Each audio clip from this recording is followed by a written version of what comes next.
Electronic और technology project 5,000 crore रुपए, automobile and auto components 57,000 crore रुपए, फार्मास्यूटिकल्स एंड ड्रग्स 15,000 करोड़ रुपए, टेलीकॉम एंड नेटवर्किंग 12,000 करोड़ रुपए, टेक्सटाइल 10,000 करोड़ रुपए, फूड प्रोडक्ट्स 10,000 करोड़ रुपए, सोलर फोटोवोल्टिक 4,500 करोड़ रुपए, एसीज एंड एलईडीज 6,200 करोड़ रुपए और स्पेशलिटी स्टील 6,300 करोड़ रुपए। कहने का मतलब है कि देश में उत्पादन बढ़े, भारत उत्पादन का हब बने, यहां से निर्यात बढ़े, क्योंकि देश की मांग जितनी है वो तो उत्पादन होता, लेकिन उससे ज्यादा उत्पादन होगा तो बाहर जाएगा, और सभी प्रकार के उत्पादन बढ़ेंगे तो निर्यात भी कम होती है, आयात कम होती है, और उसके साथ साथ रोजगार बढ़ता है। तो ये समाज के सभी वर्गों के और सभी क्षेत्रों के फायदे का एक बहुत ऐतिहासिक फैसला आज मोदी सरकार ने लिया है। दूसरा जो निर्णय है वो है पब्लिक प्राइवेट पार्टनरशिप। आज तक जो फिजिकल इंफ्रास्ट्रक्चर्स है उसको वायबिलिटी गैप फंडिंग मिलता था, अब सोशल सेक्टर में भी मिलेगा। तो उसके बारे में निर्मला जी बताएगी और फिर आपके सवालों का स्वागत है। धन्यवाद sir. Ma'am. Thank you, Prakash ji. As was correctly mentioned by Prakash Javadekar ji, today the cabinet has taken two very important decisions, both of which, if you ask me, at a time like this, is going to give the right impetus for the economy, because we are looking at one, Atamnirbharta, two, making sure that India will be a part of the global value chain, and three, ensuring that critical sunrise sectors get the necessary support from the government so that we are able to build an India which is strong enough to service its own domestic market, but also making sure that we are able to link up with the global value chains. So the decision to have one more PLI, productivity linked incentive based scheme, like the one which was earlier announced, and it's already gone to a good start. You know that the PLI scheme which was announced had already addressed the good need which was prevailing of the telephone manufacturers, mobile phone manufacturers, and so on. Therefore, keeping in mind, essentially to make sure that job creation happens, the selection of sectors have been determined on that basis. Job creation, sunrise sectors, looking at the GVC, getting India to link into the global value chain, and above all, the larger umbrella principle that we have to have self-reliant India. So it also partly answers the question which is frequently asked, does Atamnirbharta mean inward-looking policy? Not at all. We are yet again proving that the policy that we are taking up, even in the PLI, the productivity-linked incentive through which we want manufacturers to come into India, is clearly to say we want to build on our strength, but yet link with the global value chains. So India should become a manufacturing hub, has always been the call of our Honorable Prime Minister. Investment hub, you know, recently held this summit meeting with some of the best big investing funds, global investment funds. They have been meeting him, he addressed them. So this PLI is also aimed at getting more investment into the country. And the government is giving the financial support so that these financial incentives will make it attractive to produce in India, and selection of sectors have been based on that. So if you were to look at it from the broad principle of Atamnirbharta, pharmaceutical industry is one of the selected sector. White goods manufacturing, ACs, LED bulbs, and things like that, even that is another. A third one is a specialized steel. India has enough capacity to produce in large integrated steel factories, good steel. But there are some specialized steel which we are inevitably importing.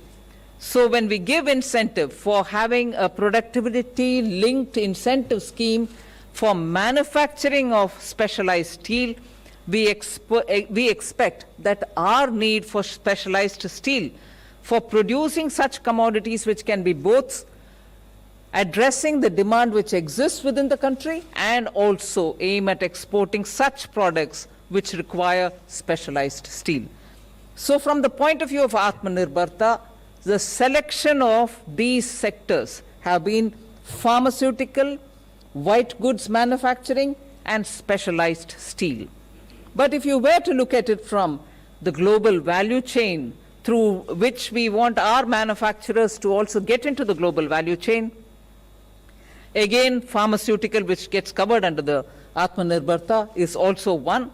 Then you have the solar PV modules, whose production we want to incentivize by giving the PLI.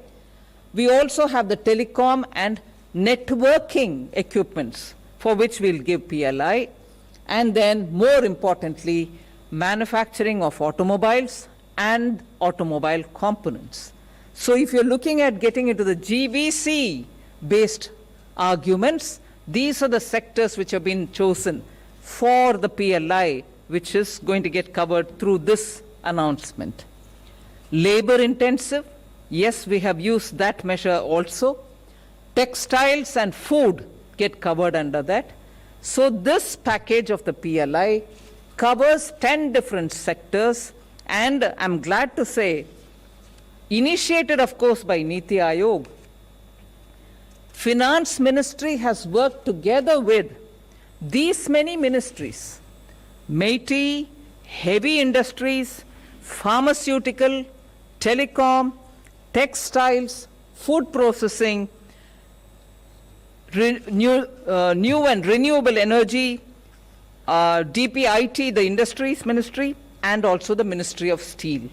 So the 10 different sectors chosen address the question of Atamnirbharta, address the question of global value chain linkage, address the question of labor-intensive sectors where we want jobs to be created and therefore investments to come in.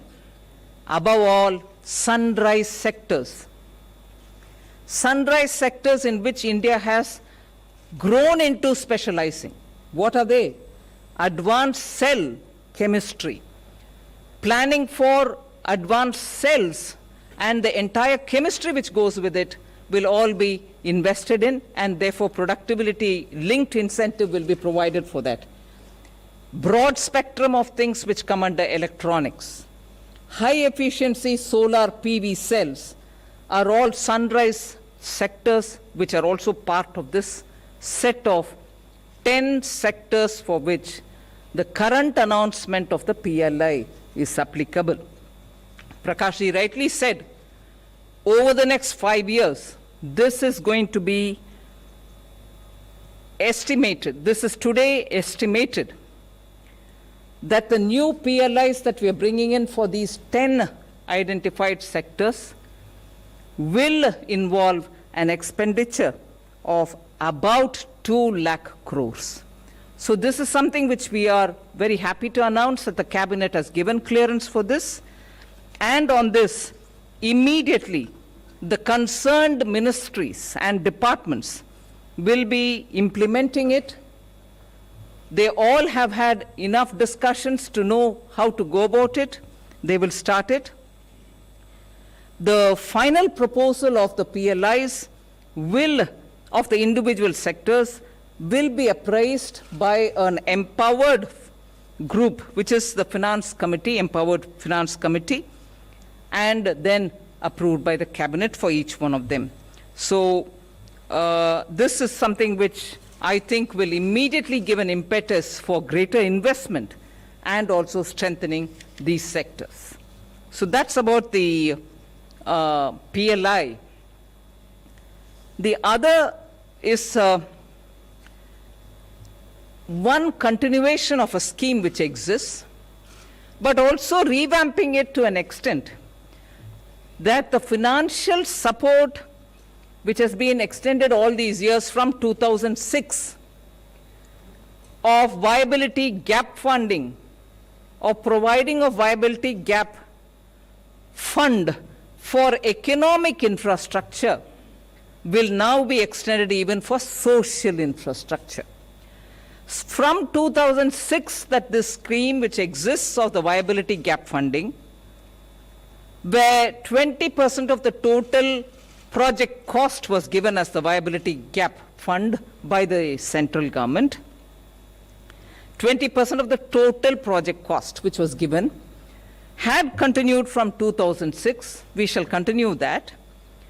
Till now, about 34,000 crores of rupees have been the total value of the projects which were brought under the scheme, of which the viability gap fund which was provided by the center is about 5,500 crores. We shall continue that scheme for the economic infrastructure.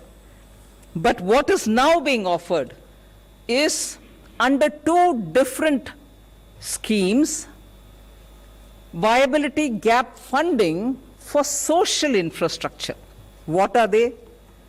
Social sector activities which relate to wastewater treatment, water supply, solid waste management, and health and education sectors. So in these sectors, if there are projects through which private participation can be sought, central government would extend 30%, and the state governments would have 20-20 for the social sector, and then the project pilot will get 30-30, right? Social sector 30-30. Sorry, yes. So the economic thing which continues will continue with a 20%, and the state also puts in 20%, then the private party comes up with a 60%. Whereas in the social sector, where we are now announcing that we will make available the viability gap funding, 30% will be given by the center of the total project cost. Another 30 will be either the department which deals with it or the state government which wants it. And the rest, 40%, will come through private participation. Now, if that is one of the way in which water management, wastewater treatment, hospitals, schools can be done, we are also giving a sub-scheme, which is a second scheme, which will approve demonstration and pilot projects under the social sector.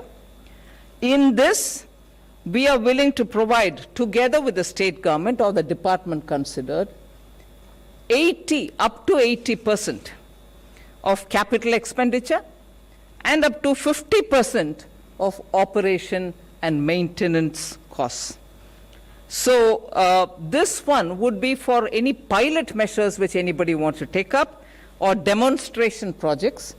That will be treated slightly more favorably, but even in this case, it will be more private participation. The central government will also, under this scheme, the second scheme which is being announced for the social sector today, the central government will also bear 40% of the total project costs, and that's another 40 will come from the state. More important is about 25% of the operational cost of the first 5 years will also be borne by the state government. So with this, we expect to be able to quickly ramp up social infrastructure in this country, provide that facility for, let's say, NGO groups or groups which are interested in social infrastructure.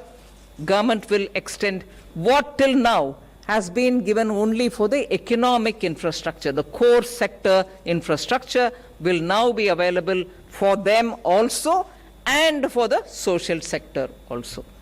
This in broad is my opening statement. If you have any other question, of course, with Prakash Javadekar ji giving the clearance, I can answer some. Thank you very much, ma'am. 60. मैं लक्ष्मण हूँ CNBC आवाज़ से।